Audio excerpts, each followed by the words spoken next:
The Pilgrim's Progress by John Bunyan. Produced by Living Peacemakers. 2023. Chapter 9. Interpreter.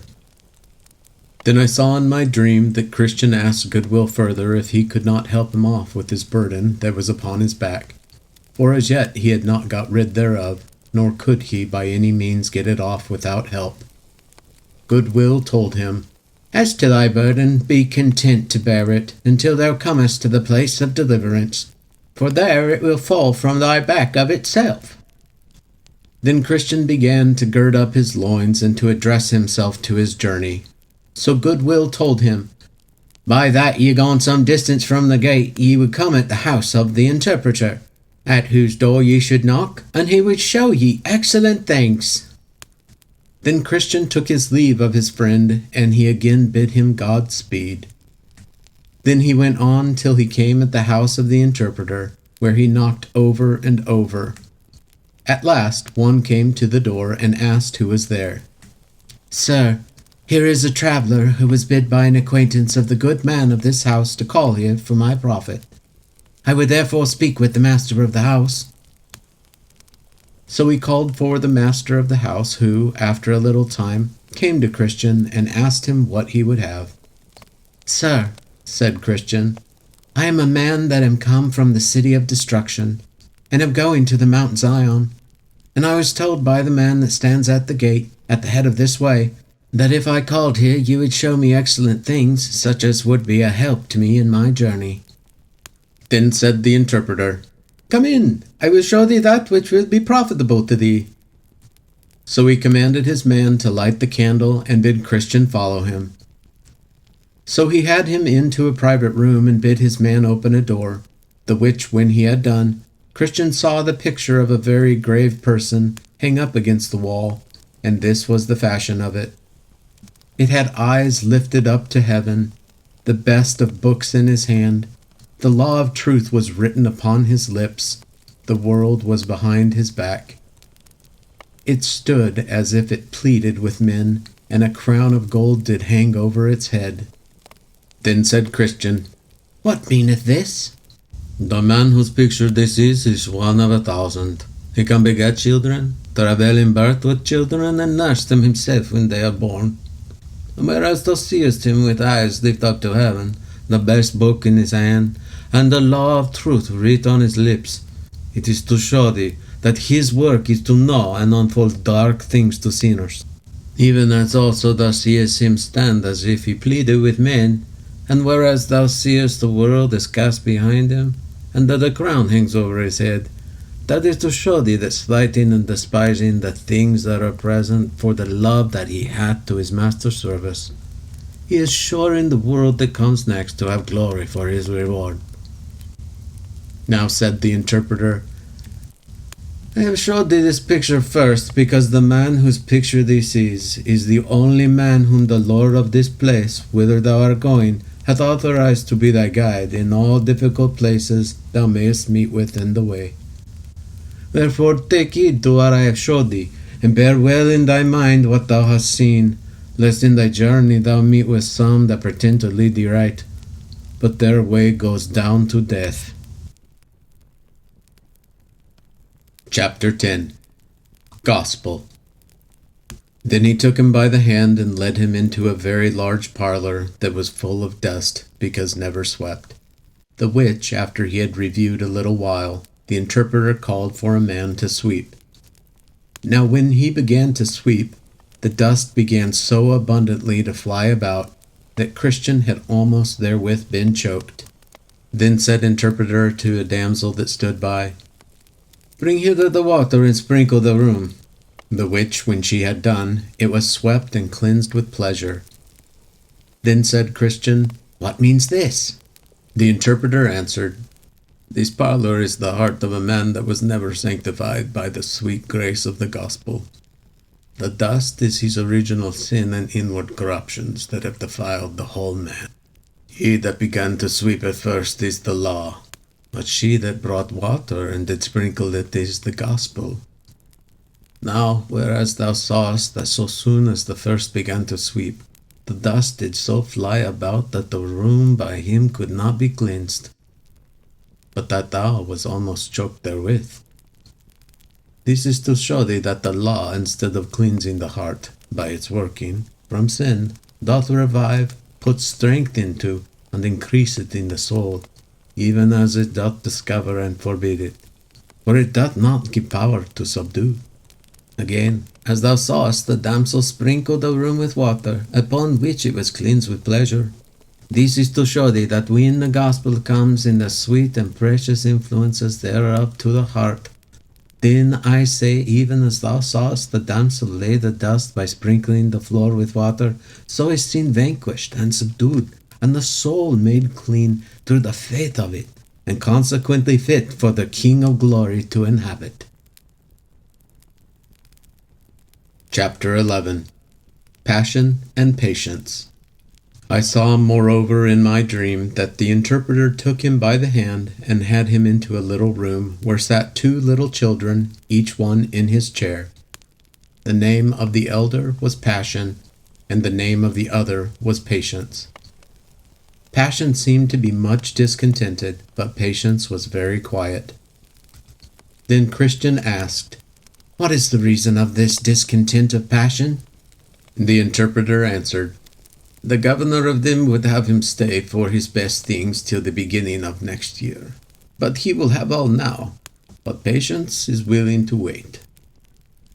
Then I saw that one come to Passion, and brought him a bag of treasure, and poured it down at his feet, the which he took up and rejoiced therein, and withal laughed Patience to scorn. But I beheld but a while, and he had lavished all away, and had nothing left him but rags. Then said Christian to the interpreter, "Expound this matter more fully to me." So he said, "These 2 lads are figures, Passion of the men of this world, and Patience of the men of that which is to come. For, as here thou seest, Passion will have all now this year, that is to say, in this world. So are the men of this world. They must have all their good things now. They cannot stay till next year, that is, until the next world, for their portion of good. The proverb, 'A bird in the hand is worth 2 in the bush,' is of more authority with them than are all the divine testimonies of the good of the world to come. But as thou sawest that he had quickly lavished all away, and had presently left him nothing but rags, so will it be with all such men at the end of this world." Then said Christian, "Now I see that Patience has the best wisdom, and that upon many accounts. First, because he stays for the best things. Second, and also because he will have the glory of his, when the other has nothing but rags. Nay, you may add another, to wit, the glory of the next world will never wear out, but these are suddenly gone. Therefore Passion had not so much reason to laugh at Patience, because he has his good things first, as Patience will have to laugh at Passion, because he had his best things last. For first must give place to last, because last must have his time to come. But last gives place to nothing, for there is not another to succeed. He, therefore, that hath his portion first, must needs have a time to spend it. But he that hath his portion last, must have it lastingly. Therefore it is said of Dives, "Thou in thy lifetime receivest the good things, and likewise Lazarus evil things. But now he is comforted, and thou art tormented." Then I perceive it is not best to covet things that are now, but to wait for things to come. You say the truth, for the things which are seen are temporal, but the things which are not seen are eternal. But though this be so, yet since things present, and our fleshly appetite, are such near neighbors one to another, and again, because things to come and carnal sense are such strangers one to another, therefore it is that the first of these so suddenly fall into amity, and that distance is so continued between the second. Chapter 12. Grace and Glory. Then I saw in my dream that the interpreter took Christian by the hand, and led him into a place where was a fire burning against a wall, and one standing by it, always casting much water upon it to quench it. yet did the fire burn higher and hotter. Then said Christian, "What means this?" The interpreter answered, "This fire is the work of grace that is wrought in the heart. He that casts water upon it to extinguish and put it out is the devil. But in that thou seest the fire notwithstanding burn higher and hotter, thou shalt also see the reason of that." So he had him about to the backside of the wall, where besaw a man with a vessel of oil in his hand, of the which he did also continually cast but secretly into the fire. Then said Christian, "What means this?" The interpreter answered, "This is Christ, who continually with the oil of his grace maintains the work already begun in the heart, by the means of which, notwithstanding what the devil can do, the souls of his people prove gracious still. And in that thou sawest that the man stood behind the wall to maintain the fire. That is to teach thee that it is hard for the tempted to see how this work of grace is maintained in the soul."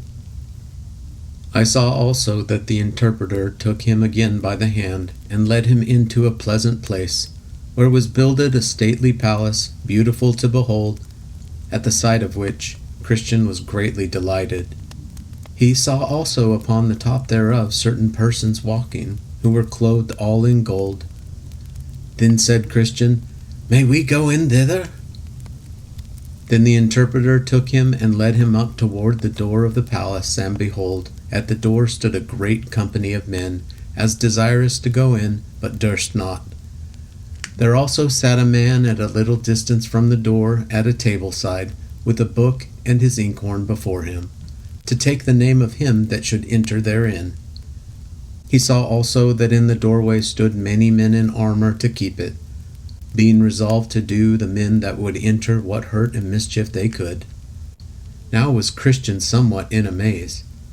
At last, when every man started back for fear of the armed men, Christian saw a man of a very stout countenance come up to the man that sat there to write, saying, "Set down my name, sir." The which when he had done, he saw the man draw his sword and put a helmet upon his head, and rush toward the door upon the armed men, who laid upon him with deadly force. But the man, not at all discouraged, fell to cutting and hacking most fiercely. So after he had received and given many wounds to those that attempted to keep him out, he cut his way through them all, band pressed forward into the palace, at which there was a pleasant voice heard from those that were within, even of those that walked upon the top of the palace, saying, come in, eternal glory thou shalt win." So he went in, and was clothed with such garments as they. Then Christian smiled and said, "I think verily I know the meaning of this."